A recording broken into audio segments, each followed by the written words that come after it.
father should be giving it to you, this voltaic cell, this galvanic cell. They can give it to you like this. So let's go ahead and break it down into what we want to see it as. They're going to have to give us both reduction equations. They have to give us both reduction equations. 2 plus goes to 0. 2 plus goes to 0. They have to give us that because these give us volt values. These give us volt values. What's this volt value right here? This volt value is going to be a negative 0.76 volts. This is going to be a positive 0.34 volts. If they're going to tell us that this is a galvanic cell, our energy coming out of here better be positive. All right? So, what's going on in this situation? Our electrons are leaving this way. This is the cathode. This is our anode. Our electrons are leaving. They're coming here. Electrons are coming here. Is that what's happening in our equation here? Our ions are going to a solid? No, no. This solid is releasing its electrons. Let's write that properly. Zn solid goes to Zn2 plus aqueous plus 2 electrons. So these electrons leave, 2 electrons. We then get Zn2 plus in aqueous solution. That's how we're supposed to write it. Then we're going to change this to a positive 0.76. We're going to keep this the same because it's going from 2 plus, Cu2 plus, and it's going to go to a solid. Okay?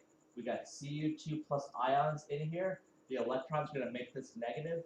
Be a positive, we're going to be turned to a negative. We're going to be plating this with copper, or Cu, whatever that is. Okay, so we're going to take this 0.76 plus 0.34, and we're going to get a value of 1.11 volts. Cool. So now what do we want to do? Let's write the shorthand of this equation, okay? Let's write the shorthand of this equation. So let's do our cheat.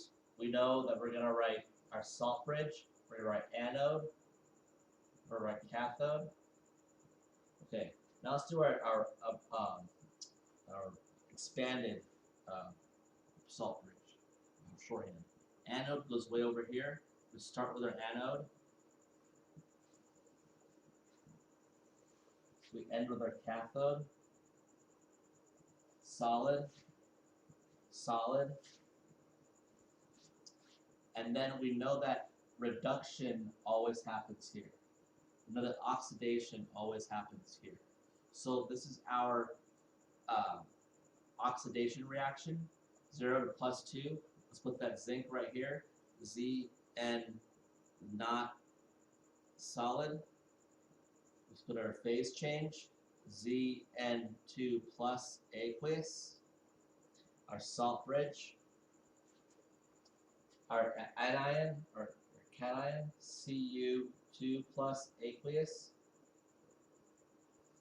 No more ions. This is the aqueous, goes to our solid. This is our cathode. We can express that in our cathode, Cu0 solid.